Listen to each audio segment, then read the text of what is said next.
नमस्कार, स्वागत आहे सर्वांचं परत एकदा माझ्या ब्लॉगमध्ये। आजचा व्हिडिओ हा लाईक, शेअर किंवा सबस्क्रायबरसाठी नाही। आजचा व्हिडिओ हा ज्या मुलीला बाळ होत नाही किंवा ज्या मुलीला बाळ झालेलं नाही त्या स्त्रीच्या भावनांना समजून घेण्यासाठी आहे। ज्या स्त्रीला बाळ होत नाही किंवा झालेलं नाही तिला जगण्याचा अधिकार नाही का? का आपण तिला हीच गोष्ट विचारून टॉर्चर करायचं की तुला अजून बाळ का झालं नाही, का होत नाही, ह्या सर्व गोष्टी विचारून का तिला त्रास द्यायचा, हे म्हणणं आहे माझं। कधी कधी तर काय होतं माहिती आहे का, जी मोठी मुलगी असते ना तिला बाळ होत नाही आणि जे तिच्यापेक्षा लहान बहीण भाऊ असतात त्यांना बाळ होतं। तर ती जर त्यांना बघाय जर गेलेली असली तरी आपला समाज असा आहे की त्यामधल्या बाया माणसांना काही घेणं देणं नसतं, यामध्ये काही पडलेलं नसतं त्यांना। लेकिन परंतु बाया ज्या आहेत ना ती बघाय आलेली ती एकदम खुश राहते आणि मग ते छोटंसं बाळ घेऊन ती बसलेली राहते। तर ह्या बाया तिला येऊन विचारणार, लहान आहे ही तर हिला झालं, तुला कसं काय नाही? तर ती खुश असलेली नाराज होऊन जाणार आणि म्हणजे तिला वाईट वाटणार लगेच, यार हे असं विचारायलेत, म्हणजे तोंडावर हाणल्यासारखंच आहे ना हे। तर तिला वाईट वाटणार, मग ती आधीच तर तिच्या त्या टेन्शनमध्येच राहते की बाबा आपल्याला बाळ नाही हे ते। मग परत ह्या शेजारच्या बाया असं विचारून त्रास देतात, हे चुकीचं नाही का? का बरं तिला त्रास द्यायचा, का तिला वेदना द्यायच्या आपण? चुकीचं आहे हे, असं नाही करायला पाहिजे। तिला पण टेन्शन राहणारच ना, माझ्यापेक्षा लहान बहीण भाऊ आहेत त्यांना बाळ झालेलं आहे, किंवा आजूबाजूला जे असतात घरातले असतात ते पण टॉर्चर करत असतात कारण बाळ नाही तुला म्हणून। आणि बाहेरच्यांनी पण हेच केलं तर ती स्वतःच्या जीवाचं काय बरं वाईट करणार नाही का? स्त्रीचा जन्म हा फक्त मुलं जन्माला घालण्यासाठीच आहे का? ती जन्माला येऊन आपलं म्हणजे मन मोकळं जगून घेऊ शकत नाही का? का मूल जन्माला घालणं हे गरजेचंच आहे?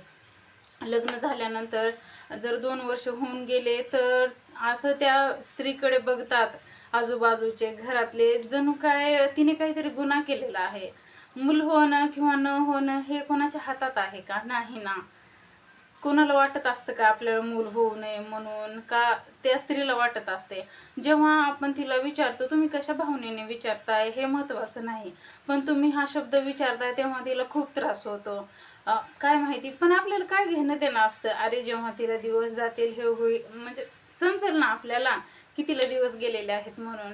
आणि तिला दिवस जात नाही हे आपल्याला माहिती असतं, आपण तिला म्हणजे त्रास देण्यासाठी विचारतोय का? म्हणजे असंच म्हणावं लागेल ना। नाही विचारायला पाहिजे, आपल्या विचारण्याने तिला खूप वेदना होत असतात, समजून घ्यायला हवं प्रत्येकाने। आणि जर म्हणजे बायको असेल तर माणूस मूल होत नाही त्यामुळे टॉर्चर करायला लागतो, तिला दुसरी बायको करण्याचा पण विचार करू शकतो। पण त्याच जागेवर जर आपली बहीण असेल तर आपण असा विचार करू का? आपल्या बहिणीला जर मूल होत नसेल तर असं होईल असा विचार म्हणजे येऊ शकते का आपल्या मनामध्ये? नाही ना। आपल्या आईला टेन्शन येणार झाले की माझ्या मुलीला बाळ नाही म्हणून, आणि त्याच जागेवर जर सुना असेल तर तिला आपण एकदम अलग नजरेने बघत असतो। कुठं कुठं तर कसं असतं माहिती आहे का, त्यांचं तोंड बघत नाहीत घरामध्ये। आता काय सांगायचंय, माझ्याच घरचं सांगते, माझ्या आत्याच्या घरीच दिलेलं आहे मला। तर मग माझ्या आत्या आणि माझी नणंद त्या रोज उठायच्या आणि म्हणजे आता म्हणजे थोडे वर्ष झाले असं माझ्या लग्नाला, पण मला बाळ नाही अजून। तर मग आमच्या आत्या उठायच्या आणि मग नंतर मी समोर जायचे, मला समजतच नसायचं हे काय चाललेलं आहे। तर त्या दोघी माझं तोंड बघायच्या नाहीत, पहिलं त्या देवाच्या बघायच्या तोंड। नाही, देवाचं तोंड बघा हे चुकीचं नाही, पण तुम्ही माझ्यासोबत असं का बघताय? माझ्या हातात आहे का का दुसऱ्या स्त्रीच्या हातात आहे आपल्याला बाळ होऊ नये असं वाटत असतं कुणाला? ते बाळ होणं हातात नाही ना, पण त्या असं करायच्या। मला भीती वाटत नाही, आता कॅमेऱ्यासमोर बोलते म्हणजे माझ्या घरातल्याबद्दल बोलते असं काहीच नाही। मला फक्त हेच म्हणायचंय, जर तुमच्या सुनाला किंवा आजूबाजूला कोणाला बाळ नसेल तर त्या जागेवर आपली मुलगी, आपली बहीण ह्यांना ठेवून बघा। आपण अशा विचारलेल्या प्रश्नांनी त्यांना काय त्रास होत असेल हे बघायला पाहिजे सर्वांनी। तर ना आमच्या आत्या माझं तोंड बघायचे आहेत, हे मला काही दिवस समजतच नव्हतं।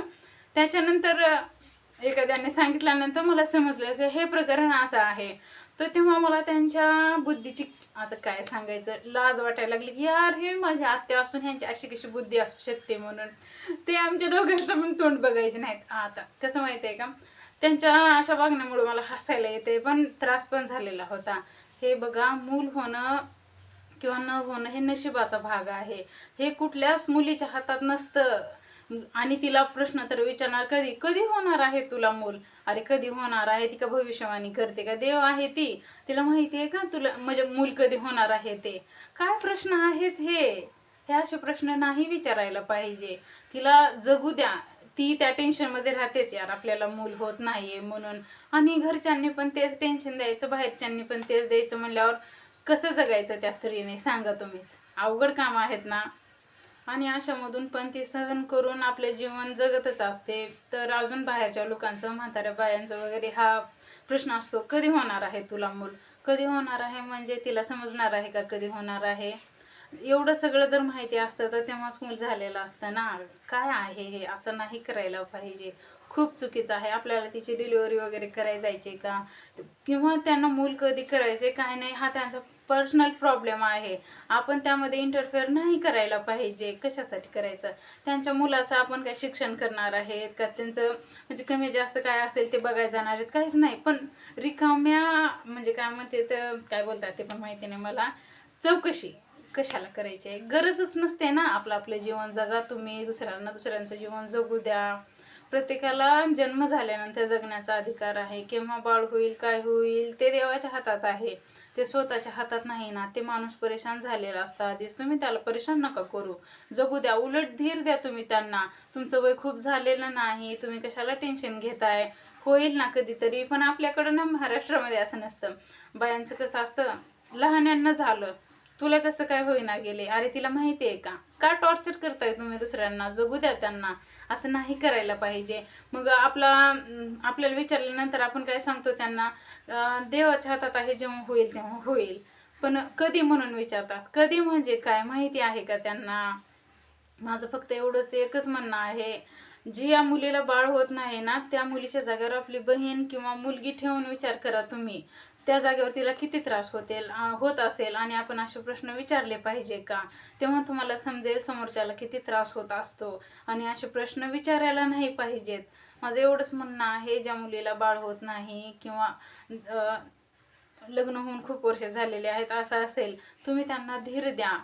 असे प्रश्न विचारून त्यांना त्रास देऊ नका. एवढंच म्हणणं आहे. त्यांच्या भावना समजून घेण्याचा प्रयत्न करा.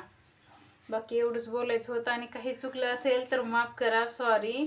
आणि हे लाईक कमेंट करण्यासाठी व्हिडिओ नव्हता, एखाद्या स्त्रीच्या भावना व्यक्त करायच्या होत्या मला, त्यामुळे हा व्हिडिओ बनवला. कोणाच्या भावना जर माझ्यामुळे दुखल्या असतील तर सॉरी, माफ करा मला. आणि भेटूया नंतरच्या ब्लॉगमध्ये. Bye bye.